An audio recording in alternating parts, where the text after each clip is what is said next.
Hey everyone, welcome back to the channel. My name's Alex and you are watching BC Adventure. Today we're going to be watching a Bell Labs or AT&T archives documentary on the Distant Early Warning Line, or otherwise known as the DEW line.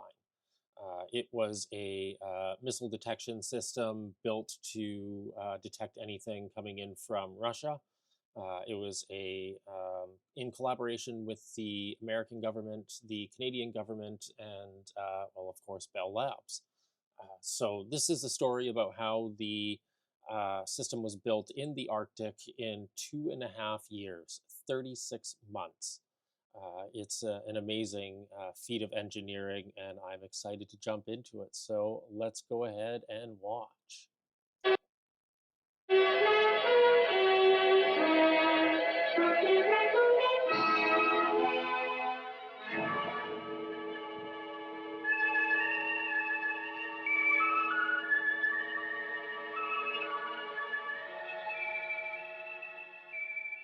The Arctic. Desolate, savage, remote. A wilderness of unending barren vistas. Through most of the year, locked in bitter cold and almost endless darkness. In the short summers, a swamp-like morass. Not too bad for caribou or polar bears, but no place for human beings. Yet this roof of the world holds a stark menace to our country, to our very existence. The menace lies in the basic new fact of our time that no two nations on Earth are any longer cut off from each other by geography. We all live at the edge of the same ocean, the air ocean which envelops the globe. And in the air age, geography has new meanings for the safety of the American and Canadian people. What was once the impassable Arctic now provides the quickest routes for attack from a wide sector of Europe and Asia.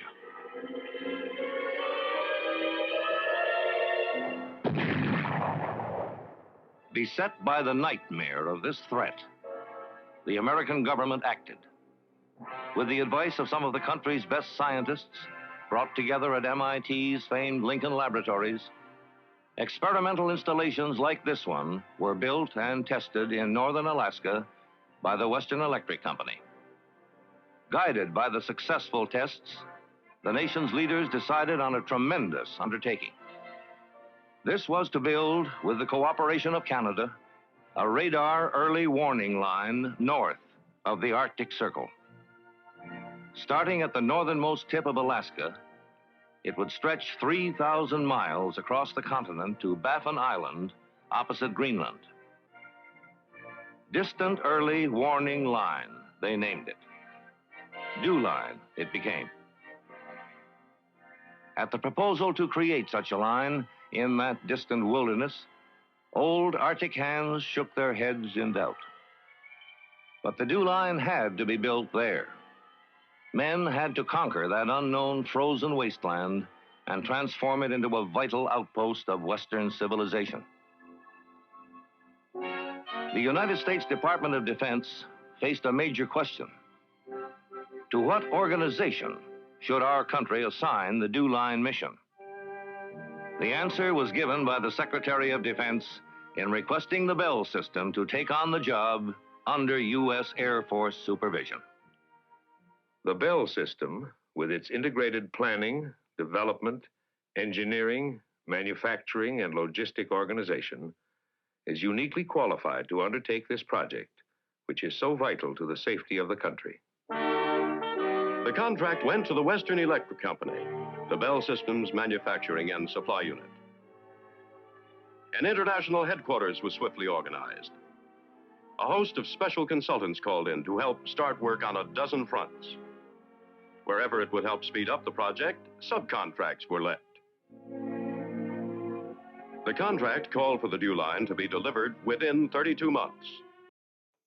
Okay, I just need to point out that person's printing is absolutely impeccable. And the next thing, it wasn't long after this that the federal government actually split Bell Labs and Western Electric up, as they called them a monopoly. Um, a viewer of my last video actually pointed that out, and I had completely forgotten about it over the years. But yeah, it's crazy that a company that advanced technology so far forward for the world was considered to be a monopoly and split up. When you go back and you watch some of these documentaries, it's absolutely mind-boggling how much technology they had their hand in creating and bringing forward to the public and industry. But yeah, it's crazy. Like the feat of engineering that they would have had to. I think this was 1955. Um, when they started this. I'm probably wrong though. But yeah, it's just yeah, they were going into the unknown. It was absolutely crazy. Impossible, some said. At best, there was no time to lose. Recruiters were dispatched to every part of the country, visited every unit of the Bell system, seeking out the right people for the right jobs. Jack Jennings of Dayton, Ohio, commercial service engineer for the Ohio Bell Telephone Company, signed up for a new job as new line installation department chief. Bob Reed of Madison, South Dakota, lineman for Northwestern Bell, finished a job one day, packed his tools, and headed north. His destination? Somewhere north of the Arctic Circle, somewhere west of Tuktuk. Don Gores of Milwaukee, Wisconsin, installation supervisor for the Western Electric Company, said goodbye to his friends and took off to become a Dewline section chief. Like, did these guys know what they were getting themselves into? Like the conditions that they were going to be working in? Like, just because like we know what it's like now, but like, did they know back then? From all over America they came, a cross-section of the technical competence, the scientific imagination, and the management know-how which go into creating reliable telephone service. All told, 1,000 Bell System men and women enlisted to serve in Project 572, code name for the Dewline undertaking. In the same headquarters building, the U.S. Air Force established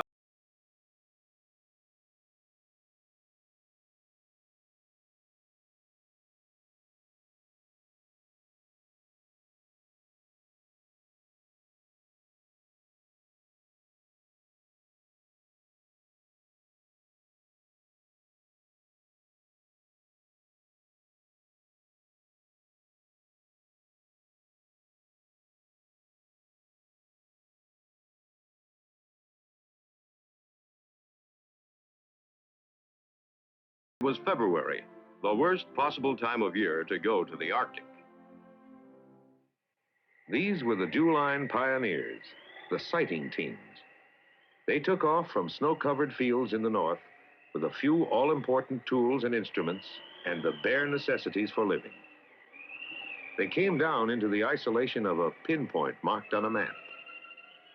They checked the educated guesses of the photo interpretation men, explored the beach approaches, conducted tests to be sure each site would be well suited for placing the new radar and radio systems being designed for the line, and marked the sites to guide the construction crews. As they completed their missions, site by site, a 3,000-mile-long strip somewhere north of the Arctic Circle began to shed its timeless anonymity to take on an historic identity, Dewline. Close on the heels of the sighting teams came the advanced construction crews. First, a few, an advanced construction party went in by light ski plane. Another ski plane followed with basic materials and supplies, and a small tractor. With that much, they made camp, set up radio communications, and cleared the snow from a frozen inlet to make an ice strip big enough for wheeled planes to land on. The bigger planes brought in a bigger tractor, more men, and supplies. But at some sites, the wind kept piling up the snow so fast that a small tractor was helpless. Then the only way to get a bigger tractor in was to drop it by parachute.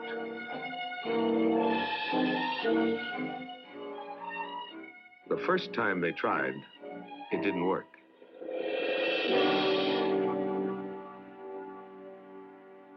One way they learned on the dew line was from mistakes. They had lost one tractor this way, but they wouldn't lose any more. They knew now how to do it right.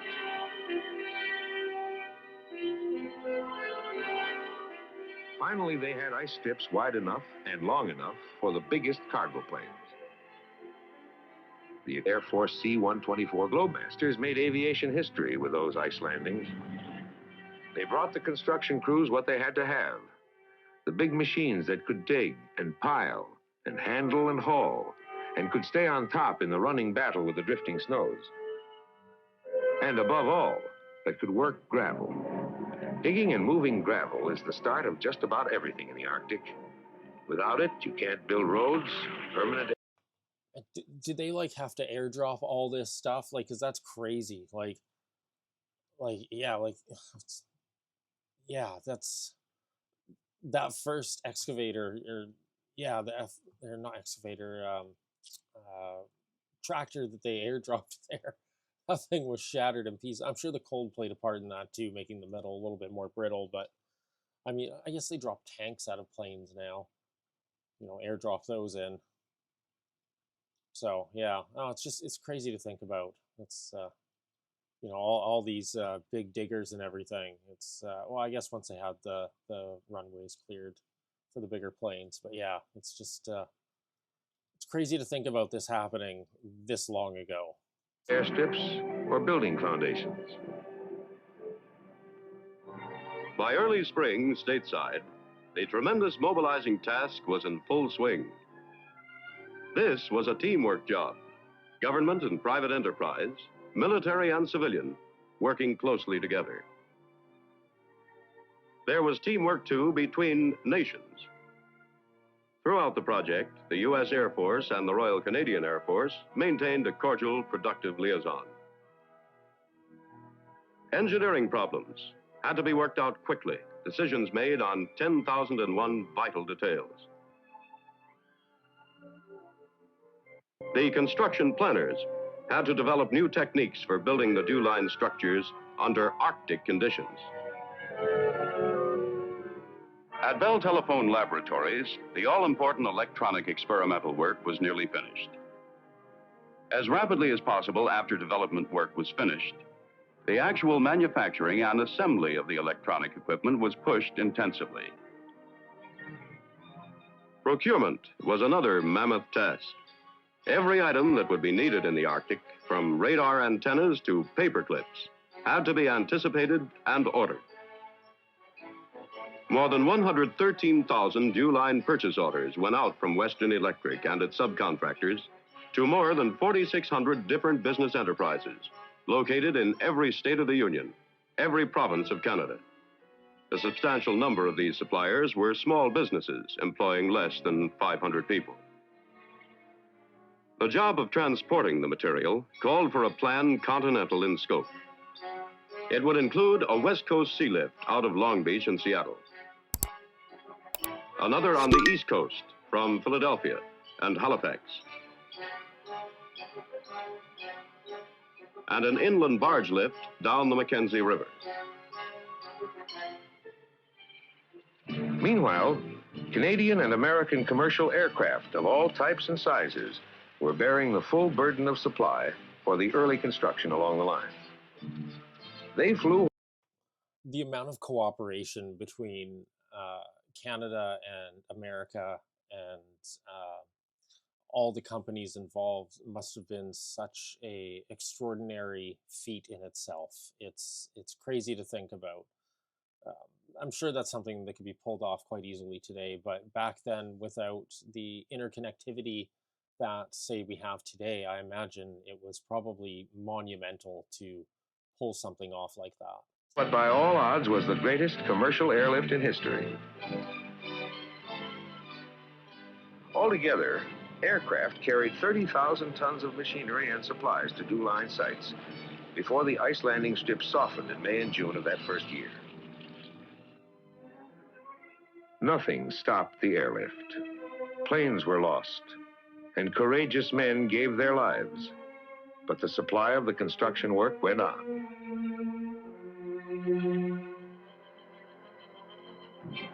In the camps of the construction contractors, living conditions were primitive, but already the crews were changing the face of that far north country.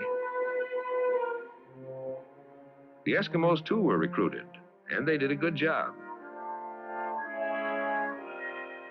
The crews built roadways, developed water supply sources, laid down building foundations, and made the beaches ready for the sea lifts.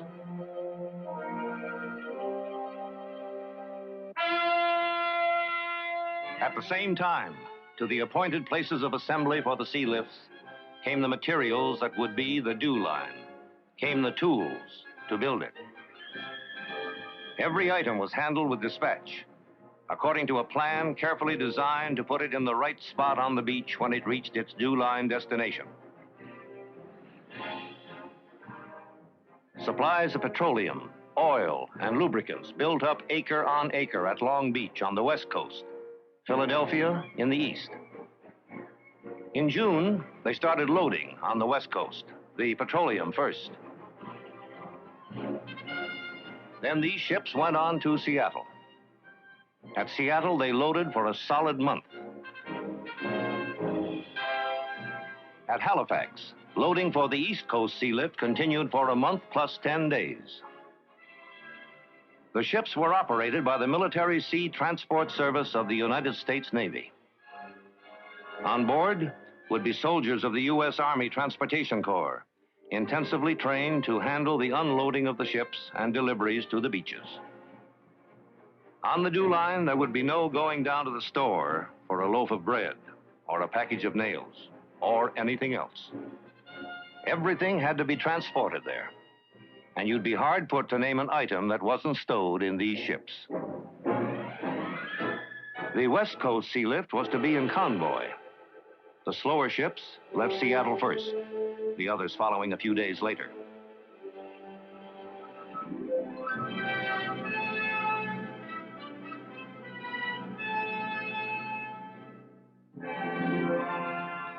It was a long voyage. From Seattle to the convoy's rendezvous point off Icy Cape, Alaska, west of Point Barrow, is 3,000 miles. At Icy Cape, the ships had to wait on the unpredictable behavior of the ever-shifting ice pack. Meanwhile, on the East Coast, the ships out of Halifax were having their own hard going. Some made their way singly to their destinations along the east coast of Baffin Island. The others rendezvoused and headed into Fox Basin, en route to the sites on the west coast of Baffin Island and on the Melville Peninsula. At the rendezvous point, they were joined by two Canadian icebreakers, which led them northward through 450 miles of heavy ice.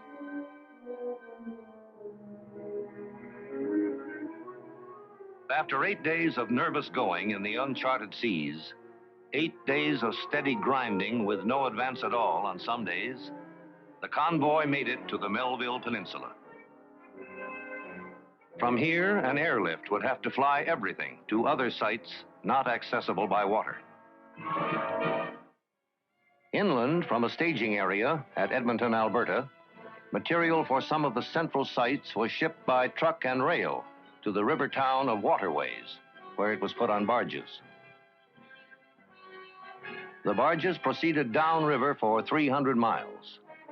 Then, because of rapids in the river, the entire expedition had to take to the land for a portage. Even the new tugboat acquired for barge operations had to make it along this 25-mile stretch of terra firma. All I keep thinking about is how they did this in 36 months. Like, all of this, the manufacturing, the transportation, the logistics, the purchasing, the coordinating, and the building in 36 months. It, it took us 10 years here in Victoria, BC to have an overpass replaced. It took us 2 years maybe 3 years to have a bridge replaced. Like, and they did this in inhospitable conditions in 36 months. It's all I keep thinking about is the amount of effort and willingness to complete it on time and for the greater good of both countries. It just man, just blows my mind. In the river again, the barge train resumed its water route across Great Slave Lake. Then it continued northward down the Mackenzie River to the Beaufort Sea, 2,000 miles in all. To the western convoy waiting off Icy Cape, the word came at last that the ice was retreating. But still it was touch and go, with the icebreakers clearing the way.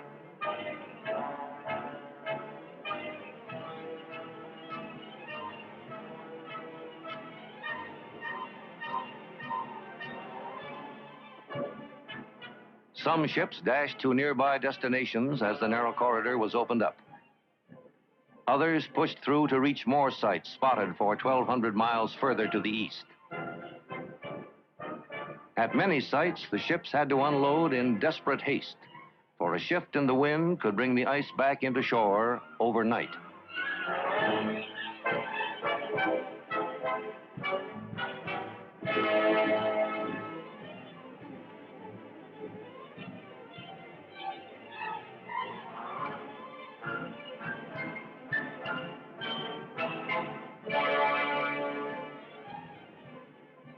Through late August and into September, the unloading of the ships proceeded along the full length of the line.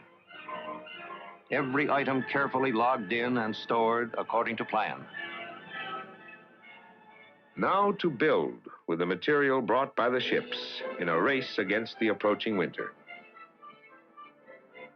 Work was rushed on the permanent living and operating quarters. These were prefabricated structures made up of standard units called modules. In the boulder-strewn terrain of some eastern sites where there were no gravel deposits, the big rock crushers brought in by the sealift were put to work to supply the great quantities of gravel and sand needed. It was in this area, where the terrain was worst, that the longest roads had to be built. Here, the stations were to be placed on top of cliffs, some as high as 2,500 feet above the sea. Without the roads, module units could not be hauled to their foundations. October. 10 months had gone by. All too soon, the long winter closed in, with its fierce storms, its brief twilights, and long darknesses. Finishing the module interiors called for all the crafts of the building trades. Americans and Canadians were recruited from every corner of the two countries for these skilled tasks.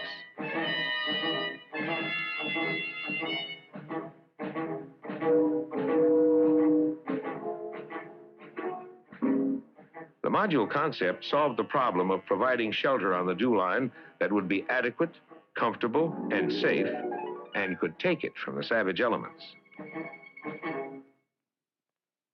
At the same time, the technicians began the all-important task of installing the radar and radio equipment.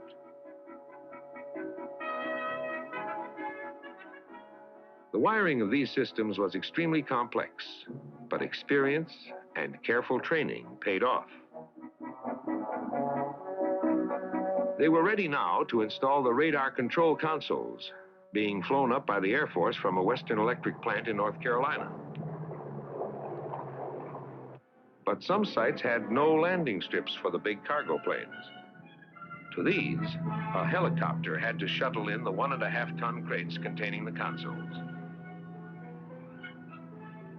Another job for the C-124s that winter was getting the big antennas of the search radars to the line from an Air Force base in Delaware.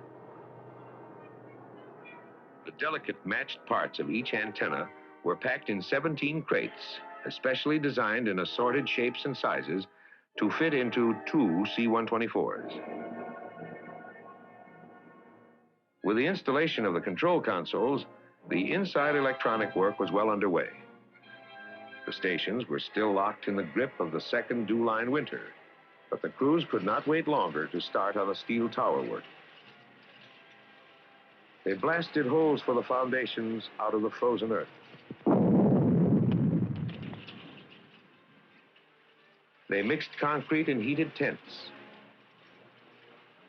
As they poured the concrete in the bitter cold, they kept it from freezing by pumping in heat under tarpaulins.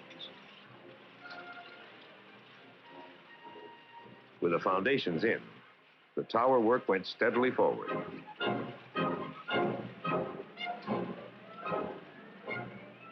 I wonder if some of these structures are still there today.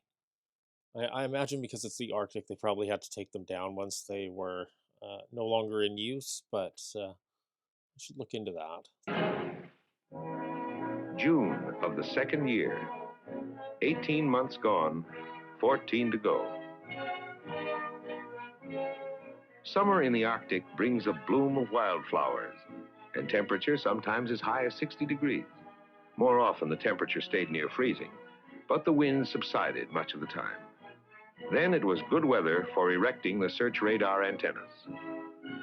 These precision mechanisms would be damaged if a sudden windstorm came up, so once started, the job had to be finished as fast as possible. The crews worked around the clock until the entire assembly was in place and its protective covering erected. In that second summer, a new sealift came and went. Another transportation epic, but already an old story on the dew line. Ranking officers of the Air Force on their inspection tour late that summer had good reason to be satisfied with the progress they found. Both Air Force and Bell System officials kept in frequent first-hand touch with work on the line. As summer gave way to fall, the crews pushed intensively to finish installing the antennas in the aircraft alarm towers and the various permanent radio systems.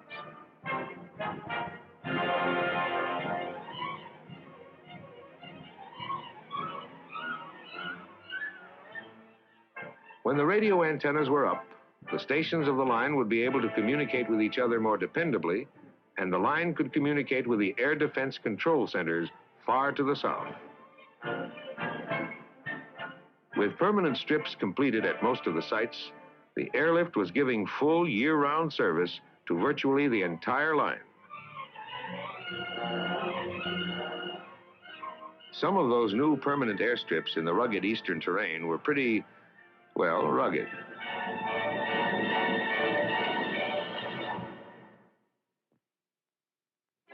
December, and the second dew line Christmas. By now, many of the sites were fully built. Project 572 was proceeding on schedule. But indoors, many months of work still remain to finish installing and testing the radars and the communication systems and to coordinate them from station to station.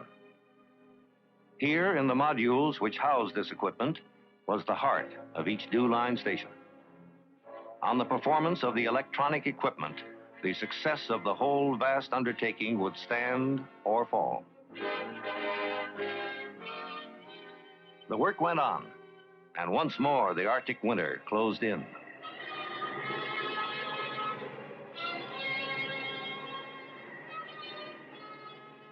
Often the expression snowed in had a completely literal meaning.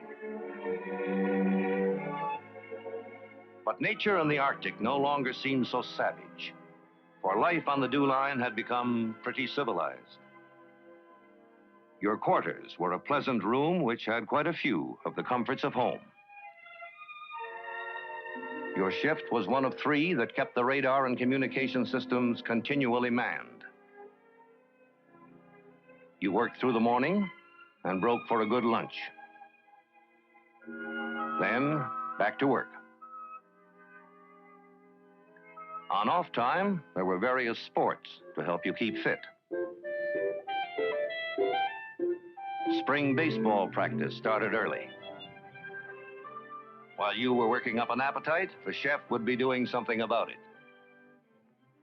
After dinner, it was each man to his own pleasure. It might be music. Doesn't look like working for them was half bad. Although, I don't know if that lineman knew what he was getting into when he signed up to be a part of the crew building it there. I mean, it looked like a couple people had died, they mentioned, but I mean, it looks like they're taking care of him pretty good for back in the day. Perhaps you preferred a rousing game of table tennis, no quarter given. You could curl up with a good book. Or there was that other fine intellectual pastime called poker. No quarter given here either.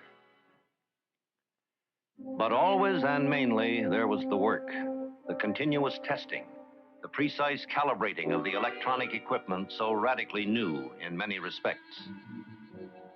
Through that third winter and spring, more than 1 million tests were made to check out the detection and tracking capabilities of the radars.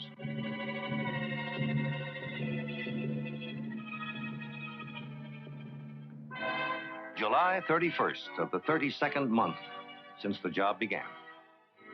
On that day, the DuLine system was declared officially operational, completed on schedule, in about half the time such an undertaking normally would require, even in a civilized area.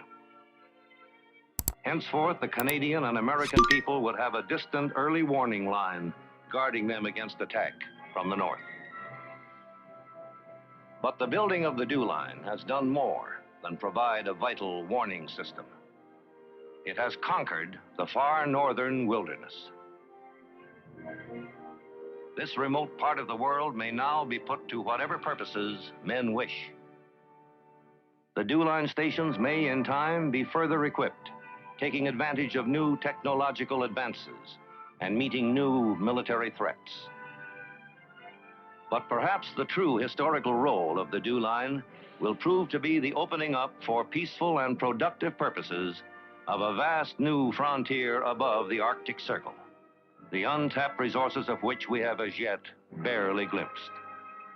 That would be the finest reward of all for the men who built the DuLine.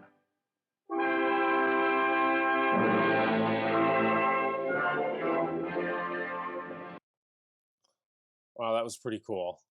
Um, I am just looking online because I was wondering if there are still any remnants or structures of the DuLine, and it looks like I was partially right.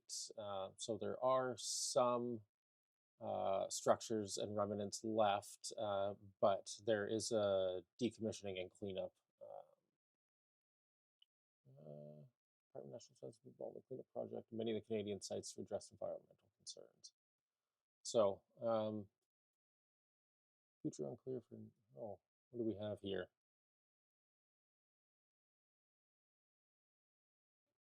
Okay, so since gone way the. Yeah, so abandoned and dismantled. Okay, it looks like they use some parts for the North Warning system, so it's part of our current system. Okay, so it looks like there's still some structures left. All right, well, yeah, that was pretty cool. I thoroughly enjoyed that. What did you guys think? Yeah, again, I thoroughly enjoyed that. So, yeah, what did you guys think? Leave a comment down below. Like and subscribe if you want to see more. My main focus is tech tutorials, but I have been enjoying doing some of these reaction videos. So if you want to see more, like, subscribe, and yeah, again, my name's Alex. You've been watching BC Adventure, and I'll catch you in the next one. Take it easy, everyone.